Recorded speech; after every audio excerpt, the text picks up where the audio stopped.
Сәлеметсіздер ме? Мен Әбілқас Сағынов атындағы Қарағанды техникалық университетінің дене тәрбиесі кафедрасының оқытушысы Илюкешев Айбек Ергалиевичпін. Менің жаппай ашық онлайн курсыма қош келдіңіздер. Бүгінгі сабақтың тақырыбы ақсерек-көксерек ұлттық ойыны.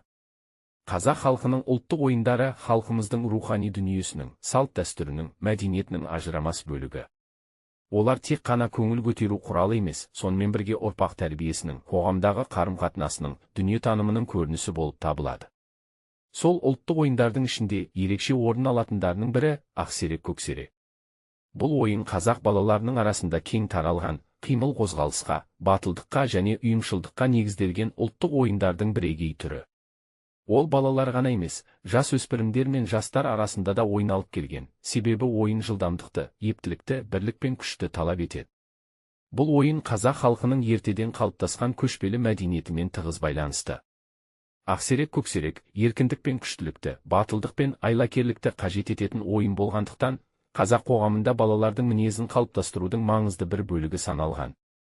Ойын барысында балалар жарысып, өз шеберліктерін көрсетіп, командамен жұмыс істеуді үйренеді. Сол себепті бұл ойынның тәрбиелік маңызы ерекше. Ойынның шығу тарихы. Ақсерек-көксерек ойынның шығу тамыры көне түркі тайпаларының дәуіріне дейін созылады. Этнографтар мен зерттеушілердің пікірінше, қазақ халқының көптеген ұлттық ойындары сияқты, бұл ойында жаугершілік замандарда балалардың күшін, төзімділігін, жылдамдығын арттыру мақсатында пайда болған. Ойын атауындағы ақ және көк түстері түркі халықтарының дүниетанымында ерекше мағынаға ие. Ақ тазалықтың, адалдықтың белгісі болса, көк еркіндіктің, батылдықтың, күш-қуаттың символы.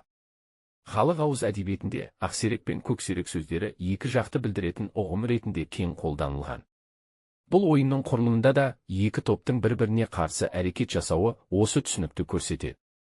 Тарихи деректерге қарағанда бұл ойын жазғы жайлауда, кең далада, балалардың топталып ойнайтын ең қызықты ойындарының бірі болған. Ойынның мазмұны мен жалпы сипаттамасы. Ақсерек-көксерек ашық алаңда өткізілетін топты қозғалыс ойыны. Ойынға 8-20 балаға дейін қатыса алады. Балалар екі топқа бөлініп, бір-бірінен белгілі бір қашықтықта тұрады. Ойынның негізгі мақсаты, қарсы топтың шақырған ойыншысы өз тобына ұстатпай кері қайта алуы немесе қарсы топ оны орнында ұстап қалуы. Ойынның ортақ принциптері төмендегідей. Жеделдік пен жылдамдық. Топтық ұйымшылдық. Батылдық пен күш. Тепе-теңдік пен ептілік. Тактикалық ойлау. Бұл ойын балалардың ой өрісін ғана емес, дене күшін де дамытады. Екі топ кезектесіп бір-біріне ойыншы шақырып, оған бөгет жасап, немесе оны қорғауға талпынады. Осылайша ойын әрі қызықты, әрі бәсекелі түрде өтеді. Ойынның негізгі ережелері. Бір ойынға дайындық. Балалар екі топқа бөлінеді, ақсерек және көксерек. Әр топ белгілі бір қашықтықта қарама-қарсы тұрады. Ойын алаңы кең, тегіс және қауіпсіз болуы тиіс. Екі ойынның басталуы. Ойыншылар кезекпен бір-біріне дауыстап былай деп айқайлайды. Ақсерек, көксерек, бізден сізге кім керек? Қарсы топ бір ойыншының атын атайды. Сол ойыншы қарама-қарсы топқа қарай бар күшімен жүгіріп өтеді. Үш ойыншыны ұстау және тоқтату. Шақырылған ойыншы қарсы топтың сызығынан өтіп, кері қашып өз тобына жетуге тырысады. Қарсы топ ойыншыны ұстап қалуға, құлатуға немесе тоқтатуға тырысады. Егер ойыншыны ұстай алмаса, ол өз тобына жеңіспен қайта оралады. Ал егер ұстап қалса, ойыншы қарсы топқа өтеді. Төрт ойын барысындағы ерекшеліктер. Топ мүшелері бір-біріне көмектеседі. Шақыру кезектесіп жүргізіледі.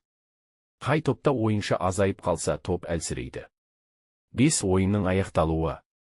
Ойын бір топтағы ойыншылар толық азайғанша немесе алдын ала белгіленген уақытқа дейін жалғасады.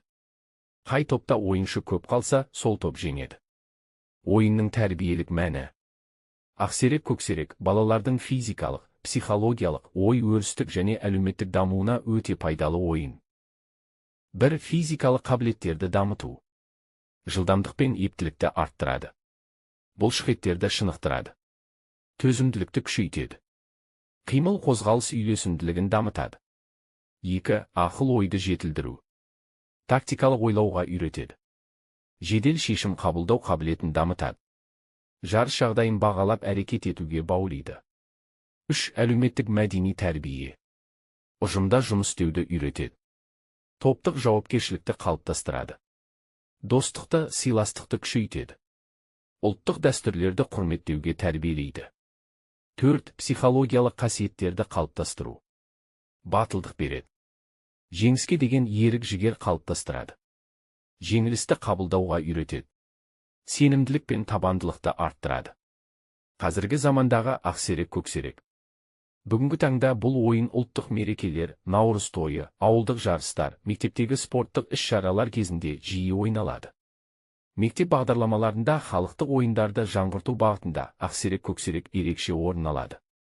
Мұғалімдер бұл ойынды балалардың физикалық белсенділігін арттыру және ұжымдық ойлауды дамыту үшін қолданады. Сонымен қатар, этноауылдарда, ұлттық фестивальдерде, мәдени орталықтарда ұлттық ойындар кешінің құрамында ақсерек көксерек кеңінен насихатталып келеді. Бұл ойынның заманауи қоғамда қайта жаңғыруы, қазақ халқының ұлттық рухын сақтау жолындағы маңызды қадамдардың бірі. Бақылау сұрақтары. 1. Ақсерек көксерек ойынның шығу тарихы қандай дәстүрлермен байланысты? 2. Ойын атауындағы ақ және көк түстерінің символдық мәні қандай? 3. Ойынға қанша топ қатысады және олар қалай бөлінеді? 4. Ақсерек көксерек, бізден сізге кім керек деген сөздің ойын барысындағы рөлі қандай? 5. Шақырылған ойыншының негізгі мақсаты қандай? 6. Қарсы топ ойыншыны қандай әдістермен тоқтатуға тырысады? 7. Бұл ойын балалардың қандай физикалық қабілеттерін дамытады? 8. Ақсерек көксерек ойынның әлеуметтік маңызы неде? 9. Қазіргі мектептерде бұл ойын қандай мақсатпен ойналып жүр? 10. Ұлттық құндылықтарды сақтауда ақсерек көксерек ойынның рөлі қандай? Келесі сабақ тақырыбы қол күрес. Назарларыңызға рахмет.